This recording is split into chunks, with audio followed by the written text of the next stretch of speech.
You're standing on a riverbank. Behind you, the greatest army ever assembled stretches beyond the horizon.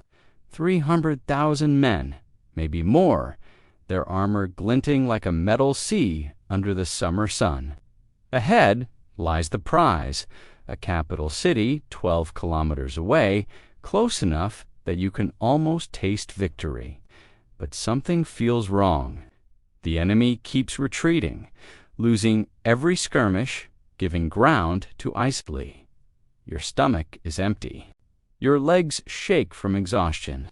And then you hear it, the distant thunder of hooves, the battle cries echoing from the hills. The river at your back suddenly feels less like a crossing point and more like a trap. In the next few hours, 99% of your army will be dead. Before we dive into how this nightmare unfolded, drop a comment and tell me where you're watching from. It genuinely amazes me that a story from 7th century Korea can connect people from Sao Paulo to Seoul to Stockholm, all wondering the same thing. How does an army this size just disappear? The year is 612 AD. The place is the Korean peninsula, near a river called the Salsu, known today as the Changchun. What happened there over the course of one catastrophic day would obliterate the largest invasion force the ancient world had ever seen, topple a Chinese dynasty within 6 years, and prove that the biggest army doesn't always win. Sometimes the river wins. Sometimes patience wins. And sometimes a single commander's ability to turn an enemy's strength into its own executioner changes everything. To understand how 305,000 soldiers could be erased in a single engagement, you need to understand what brought them to that river in the first place. This wasn't a border skirmish or a punitive raid.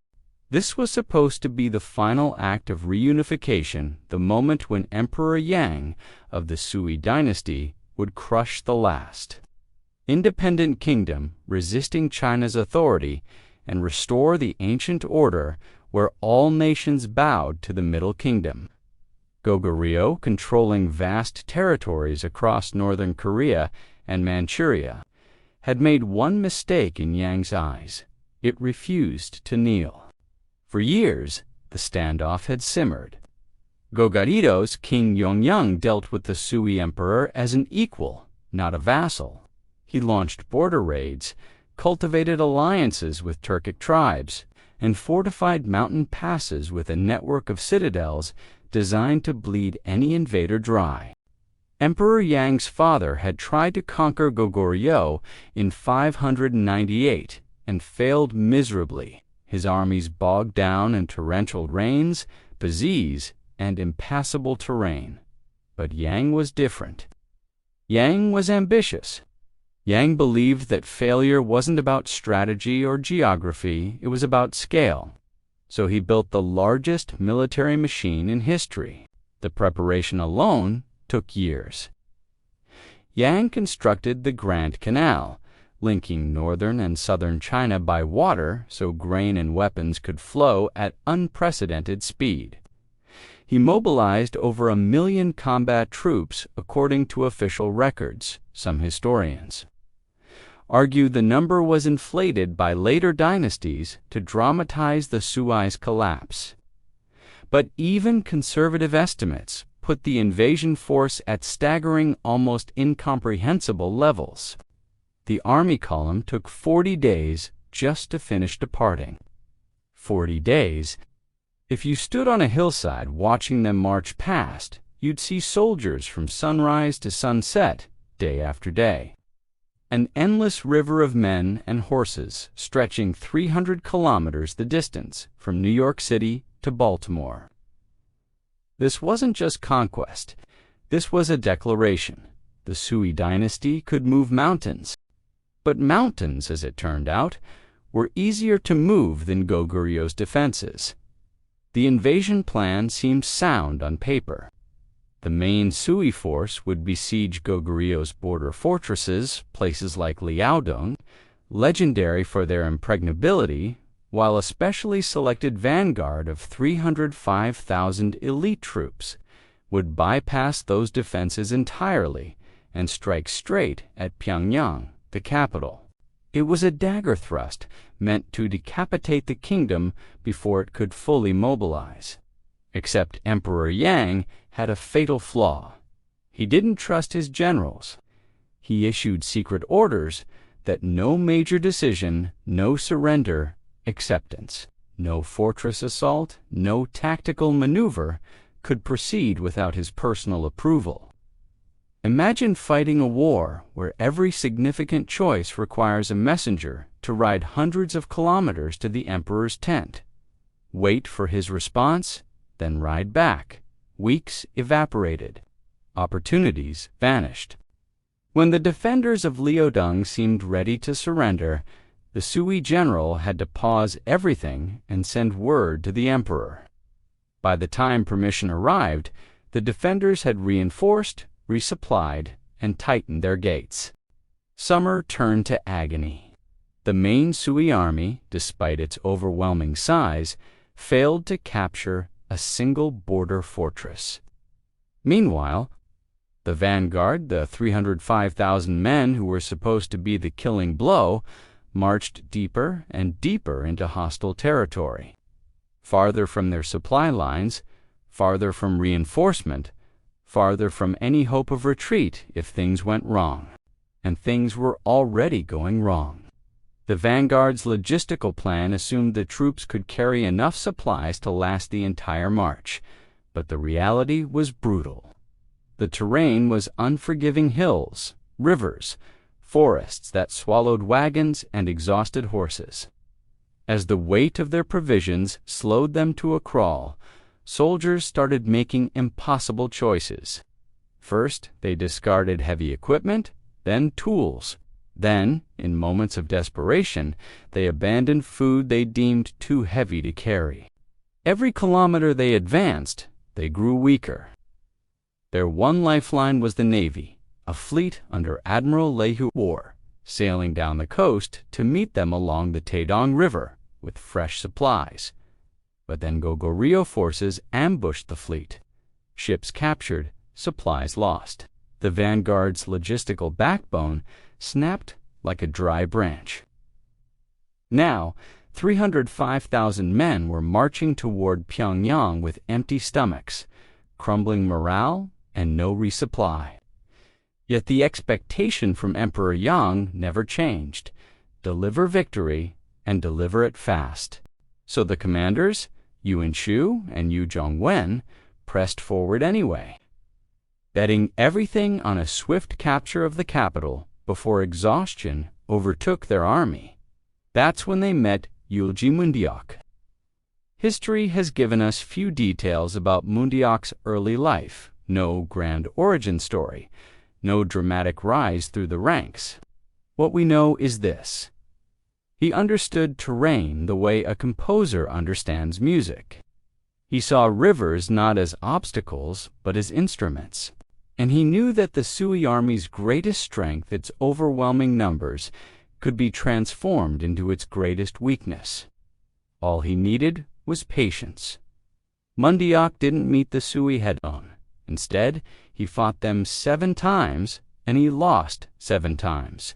Deliberately, each skirmish was choreographed retreat, giving just enough ground to keep the Sui moving forward, to keep them believing victory was within reach, to keep them marching deeper into Goguryeo territory, farther from their base, closer to the trap. Every loss drained the Sui a little more. Every minor victory increased their vulnerability. By the time the vanguard reached the outskirts of Pyongyang, the soldiers looked like ghosts, starving, dehydrated, stumbling forward on the fumes of hope and pride. And then Mundeok sent a poem. It arrived at Yu Zhongwen's tent, a short, elegant verse praising the Sui general's divine plans and heaven-reaching brilliance, so flattering it almost sounded sarcastic. The poem ended with a question: if you've already won so many victories, why not be satisfied and go home? Then came a formal offer: Goguryeo would surrender, but only if the Sui army withdrew immediately. Inside the command tent, the offer landed like salvation. The generals couldn't take Pyongyang. The capital was a fortress city with layered defenses and fresh troops. They had no supplies, their men were collapsing. And Emperor Yang was hundreds of miles away, demanding results they couldn't deliver. A fake surrender suddenly looked like a diplomatic triumph they could present to the emperor. They accepted. The retreat order was issued. What followed was not a retreat. It was orchestrated annihilation. To protect themselves during the withdrawal, the Sui commanders attempted to organize their massive column into a defensive square formation, a fang designed to resist attacks from multiple directions. But this wasn't a fresh, rested army. These were 305,000 men who had marched hundreds of kilometers on dwindling rations, their bodies wrecked by hunger, heat, disease, and unrelenting stress. Maintaining formation was nearly impossible. And then they reached the river. The Salsu was no gentle stream. It was narrow in places, fast-flowing with uneven riverbeds that turned every crossing into a grueling ordeal. To cross it, the Sui had to abandon their protective square and funnel into a long, exposed column. Their vast numbers, which might have been overwhelming on open terrain, were now compressed into a choke point, divided and completely vulnerable. Mundeok waited in absolute stillness on the opposite bank, watching the Sui army pour toward the river like an unstoppable flood. He did nothing as the first ranks splashed into the water, then the next, until nearly half the invading force was trapped. Mid-crossing men struggling against the current, horses thrashing, officers shouting to restore order that no longer existed. He watched them crawl toward the far bank in a tangled, vulnerable mass, their formation broken, their discipline drowned by the river itself. And in that fleeting, decisive instant, Mundeok saw the entire army split cleanly in two, one half stranded in the river, suspended between life and death, the other half stuck helplessly on the near shore, unable to advance without plunging into chaos or retreat without exposing weakness. It was the kind of moment generals dream of, and the kind of moment Mundeok had patiently engineered. Then he struck. Goguryeo forces unleashed everything: arrows, cavalry charges, ambushes from hidden positions. The Sui soldiers, already exhausted and disoriented, had no cohesion left. Ranged weapons cut down men floundering in the water. Heavy cavalry, Goguryeo elite Gemusa units, both rider and horse encased in iron armor, smashed into the fractured columns with devastating force. Key commanders were targeted and killed. Right General Shin Shikshong fell in the chaos, decapitating leadership at a critical moment. Suddenly, no one was in command. Orders stopped flowing. Panic erupted. The Sui column, once the pride of a reunified empire, disintegrated into a fleeing mob. Soldiers abandoned weapons, armor, anything that might slow them down. They ran not in formation, not with purpose, just blind survival instinct toward the Yalu River, trying to cover roughly 450 li, about 180 kilometers, in a single day and night. That distance alone tells you everything. This was no longer war. It was extermination. Goguryeo forces pursued relentlessly, harrying the fleeing remnants, cutting down stragglers, turning the retreat into a killing field that stretched across the entire peninsula. Every vulnerability the Sui had accumulated: overextended supply lines, exhausted troops, rigid command structure. The natural bottleneck of the river combined perfectly under Mundeok's orchestration. He hadn't just defeated the Sui, he had turned their own momentum into the instrument of their destruction. Of the 305,000 elite troops who had crossed the Lao River weeks earlier, only about 2,700 made it back to the main Sui encampment at Liaodong Fortress. Some sources suggest 7,700. Either way, over 300,000 men were lost, a casualty rate exceeding 99%. Not because of a single climactic battle, but because exhaustion, deception, and terrain had been weaponized with surgical precision. The silence that followed must have been unbearable. The main Sui forces, still besieging the border fortresses, having failed to advance or relieve the vanguard, had no choice but to withdraw. The entire 612 campaign years of preparation, millions of laborers, the largest mobilization in recorded history, had achieved nothing worse than nothing. It had destroyed the empire's credibility, drained its treasury, and shattered the myth of its invincibility. Emperor Yang tried again. In 613, he launched another invasion. It collapsed amid internal rebellions and mass draft evasion. Men refused to march into what they now saw as certain death. In 614, he tried once more with the same result. The human and economic toll inflicted by the 612 disaster had pushed the system past its breaking point. Entire regions lost their able-bodied men.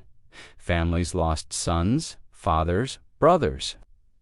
Tax collection became impossible. Revolts erupted like wildfires. Civil unrest spread. Just 6 years after Salsu, in 618, the Sui Dynasty fell. Historians consistently point to Emperor Yang's disastrous Goguryeo campaigns as the central cause of the collapse. A dynasty that had reunified China after 3 centuries of fragmentation was brought down by a river crossing in Korea. But the consequences rippled far beyond China's borders. When the Tang dynasty rose to replace the Sui, its emperors approached Goguryeo very differently. They used diplomacy, peace overtures, carefully staged preparations, anything to avoid repeating the Sui's catastrophic mistakes. Salsu had created a lesson written in blood. Numerical superiority alone meant nothing. Conquering Goguryeo required meticulous planning, respect for terrain, and understanding that the peninsula's defenders possessed something the invaders didn't knowledge of the land: operational flexibility and the patience to let an enemy destroy itself. Mundeok's victory became a case study in asymmetric warfare. His forces were smaller, but they had intelligence, terrain mastery, disciplined mobile units, and the ability to manipulate their opponent's movements like a chess grandmaster. Against these advantages, the Sui's rigid centralized command, massive numbers, and dependence on continuous supply lines became fatal weaknesses. Salsu proved that wars are not won by the side with the most soldiers, but by the side that understands the battlefield and its enemy better.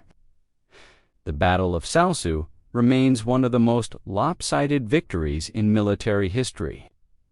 Not because of dramatic heroism or technological superiority, but because one commander understood a simple truth: the largest army in the world can still be broken if you make it fight itself. Mundeok didn't need to kill 300,000 men in direct combat. He just needed to position them where hunger, exhaustion, terrain, and their own desperation would do the work for him. He turned the Sui dynasty's ambition into its executioner. There's a detail that survived in the archives, one that still haunts when the remnants of the Sui army finally staggered back across the border. The soldiers who had stayed behind at Liaodong, men who had spent weeks besieging fortresses, unaware of the catastrophe unfolding to the south, asked where the vanguard was. The survivors couldn't answer. Some said the river swallowed them. Others said the earth opened up. No one could explain how 300,000 men had simply vanished. They had marched toward victory and never returned. All that remained were empty roads, discarded armor along riverbanks, and a silence so vast it felt like the land itself was mourning. The river still flows. The hills still stand. And somewhere beneath the layers of earth and memory, the echoes of that single fateful day remain subtle, persistent, impossible to erase. They whisper a truth that history rarely admits openly. The greatest disasters are not always marked by thunder, flame, or spectacle. Sometimes they arrive quietly, disguised as ordinary moments, carried on the gentle sound of water slipping over ancient stones. On that day, the world did not shatter with noise. No sky split open, no mountain collapsed in rage. Instead, it was the steady, indifferent rhythm of the river that bore witness. It moved as it always had, paying no tribute to the ambitions or arrogance of the men who marched along its banks. That army, certain of its power, certain of its destiny, stepped toward the water believing itself untouchable. But the river does not bargain. It does not fear numbers, banners, kings, or legends. And so, when the moment came, the lesson arrived with a cold simplicity. Invincibility is only a story men tell themselves. Nature does not listen. Nature does not bend. The river flows on, long after the soldiers learn too late that it never cared how many of them came.